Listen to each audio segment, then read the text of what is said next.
सुषमा बड़ी साधारण सी लड़की थी। बदसूरत तो नहीं कहेंगे, पर सुंदरता के भी कोई विशेष चिन्ह नहीं थे उसमें। चपटी और आगे से फैली नासिका ने चेहरे को थोड़ा और बिगाड़ दिया था। अचानक ही एक दिन बड़े अच्छे परिवार से रिश्ता आया। सब हैरान थे। चट मंगनी और पट ब्याह हो गया। बारात और दूल्हे को देख सुषमा की सखियां, रिश्तेदार और मोहल्ला रक्त से बोल उठा, सब इतना अच्छा है तो क्या हुआ, लड़का तो बेरोजगार ही है ना। ससुराल पहुंचकर सुषमा भी वहां की रौनक देख बोरा गई। उसे अपने सौभाग्य पर विश्वास ही नहीं हो रहा था। पति भी उसके पीछे दीवाना हुआ उसके चारों ओर लट्टू की तरह घूमता रहता। कभी बाजार घुमाता, कभी सिनेमा दिखलाता। सास नवेली बहू कहकर उसे कुछ काम नहीं करने देती। देवर और जेठ भी लाड बरसाते। उसे लगता यह सब सपना तो नहीं है। हाँ, 2 पुत्रियों की माता उसकी जेठानी जरूर थोड़ी उखड़ी उखड़ी रहती, पर वह रसोई और बेटियों में ही ज़्यादा उलझी रहती। कभी उनकी दोनों प्यारी प्यारी बेटियां छोटी माँ करती हुई उसके पास पहुंच जाती। ऐसे में एक दिन जेठानी भी उसके पीछे पीछे उसके कमरे में आ गई। कुछ अजीब सी दृष्टि से उसे देखती हुई बोल पड़ी, क्यों जी, दिन भर कमरे में जी नहीं घबराता, जानती हो। कहना चाह रही थी वह। कुछ अभी जेठानी की बात अधूरी थी, तभी उसकी सास कमरे में पहुंच गई। बड़ी नाराजगी से बड़ी बहू से कहने लगी, सुषमा को परेशान न करो, नई बहू है, हाथों की मेहंदी भी नहीं छुटी है, घर के काम में इसे 1.25 महीने तक नहीं करवाऊंगी। यह तुम्हारे जैसे बड़े घर की नहीं है, पर मुन्ना की पसंद है। सुषमा का दिल सास का बड़प्पन देख भर आया। नाग पंचमी का दिन था।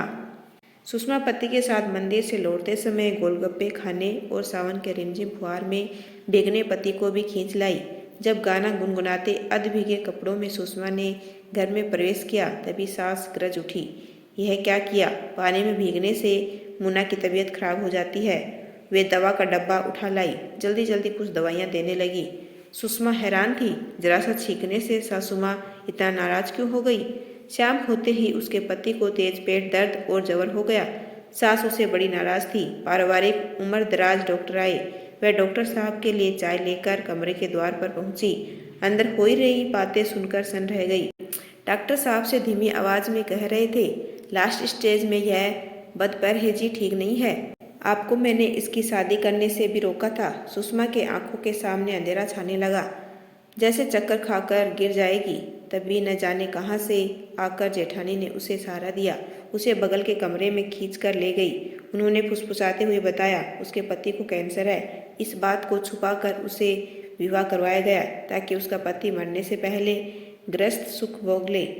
सास ने सिर्फ अपने बेटे के बारे में सोचा, पर उसका क्या होगा। तभी से उसे वितृष्णा होने लगी। ऐसे सुख की क्या लालसा जिसमें दूसरे को सिर्फ भोग्या समझा जाए। तभी सास उसे पुकारती हुई आई, सुषमा, सुषमा, तुम्हें मुन्ना बुला रहा है, जल्दी चलो। वह भारी मन से कमरे के द्वार पर जा खड़ी हुई। बिस्तर पर उसका पति जल बिन मछली की तरह तड़प रहा था। पीड़ा से ओठ नीले पड़ गए थे। सुषमा ने कभी मौत को इतने करीब से नहीं देखा था। घबराहट से उसके कदम वहीं थम गए।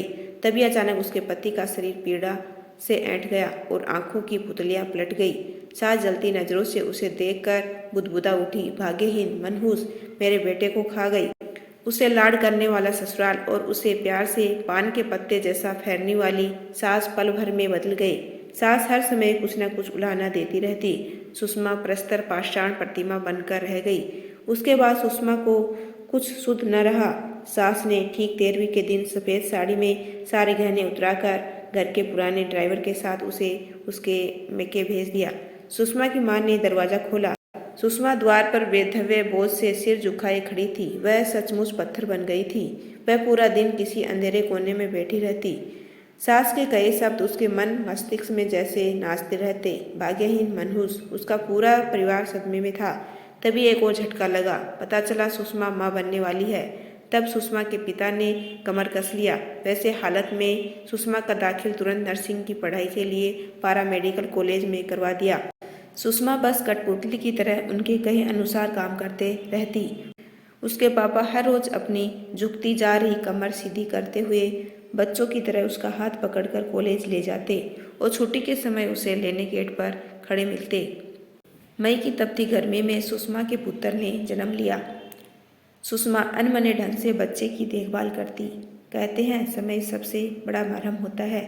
सुषमा के घाव भी भरने लगे थे, पर पुत्र की ओर से उसका मन उचाट रहता।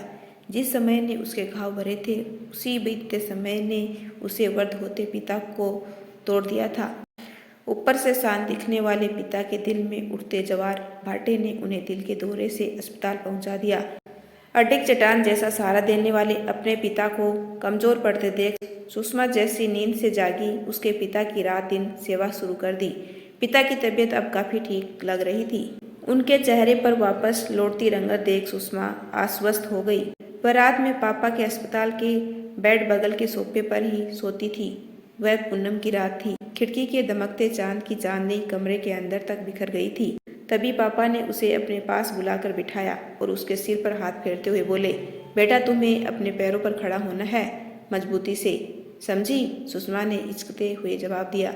मेरे जैसी भाग्यहीन, पिता ने उसकी बात काटते हुए कहा। तुम भाग्यहीन नहीं हो, बस एक धोखे और दुर्घटना की शिकार हो, जिसमें गलती तुम्हारी नहीं मेरी थी। अक्सर मुझे पश्चाताप होता है। तुम्हारी शादी करने से पहले मुझे और छानबीन करनी चाहिए थी। भीगे नेत्रों से उन्होंने अपनी बात आगे बढ़ाई। पर जानती हो बिटिया, असल गुनहगार धोखा देने वाले लोग हैं। एक बात और बेटा, तुम इसका प्रतिरोध अपने पुत्र से नहीं ले सकती हो, उसका ख्याल तुम्हें ही रखना है। थोड़ा मौन रहकर उसके नेत्रों में देखते हुए पिता ने कहा, भाग्यहीन तुम नहीं, तुम्हारी सास है। बेटे को तो गवा ही है, बहू और पोते को भी गवा दिया, पर कभी न कभी ईश्वर उन्हें उनकी गलतियों का आईना जरूर दिखाएगा। ईश्वर के न्याय पर मुझे पूर्ण विश्वास है। पापा से बात कर सुषमा को लगा जैसे उसके सीने पर से भारी बोझ उतर गया। पढ़ाई करके उसे शहर के एक अच्छे अस्पताल में नौकरी मिल गई। वह बेटे के साथ खेलकर अपना दुख भूल खिलखिलाने लगी। किसी न किसी से उसे अपने ससुराल की खबरें मिलती रहती। देवर की शादी और उसे बेटी होने की खबरें मिली, पर सुषमा को ससुराल वालों ने कभी उसे याद नहीं किया। सुषमा ने भी पीछे मुड़कर देखने के बदले अपने आप को और अपने बेटे को संभालने पर ध्यान दिया। उस दिन सुषमा अस्पताल पहुंची। वह आईसीयू के सामने से गुजर रही थी, तभी सामने देवर और जेठ आ खड़े हुए। पता चला सास बीमार है, इसी अस्पताल में भर्ती है। उन्हें इस बात का बहुत गम है कि सुषमा के पुत्र के अलावा उन्हें पोता नहीं, सिर्फ पोतियां ही है। अब वह सुषमा और उसके बेटे को याद करते रहती है।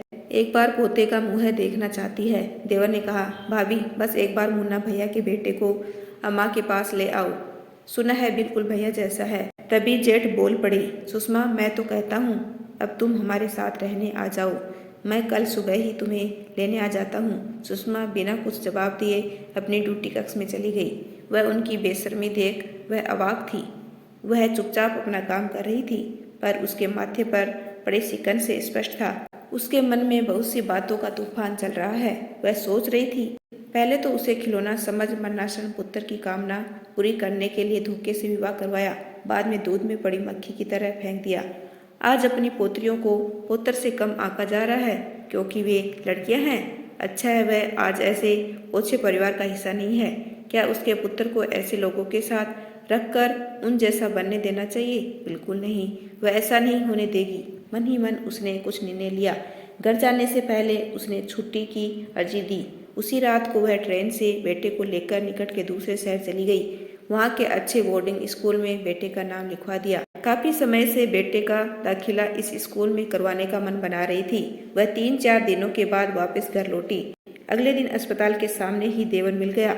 उसे देखकर लपकता हुआ आया और बोल पड़ा, भाभी अम्मा की तबीयत और बिगड़ गई है, आप कहाँ थी? सुषमा चुपचाप हेड मैट्रन के कमरे में अपनी ड्यूटी मालूम करने चली गई। उस दिन उसकी ड्यूटी उसके सास के कमरे में थी। वह कमरे में जाकर दवाइयाँ देने लगी। सास उसके बेटे के बारे में पूछने लगी। सुषमा ने शालीनता से कहा, ईश्वर ने आपके घर इतनी कन्याओं को इसलिए भेजा है ताकि आप उनका सम्मान करें। जब तक आप यह नहीं सीखेंगी तब तक आप अपने इकलौते पुत्र का मुँह नहीं देख सकती। सास का चेहरा तमतमा गया। लाल और गुस्से भरी आंखों से उसे घूरते हुए बोल पड़ी, भाग्यहीन तुम धोखा कर रही हो, मेरे पुत्र को छिपा कर नहीं रख सकती हो।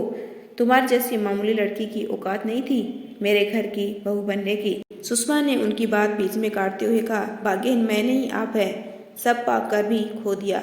आपने मुझे धोखा दिया, पर भगवान को धोखा दे पाई क्या? आपको क्या लगता है एक सामान्य और मामूली लड़की का दिल नहीं होता है? उसे दुख तकलीफ की अनुभूति नहीं होती?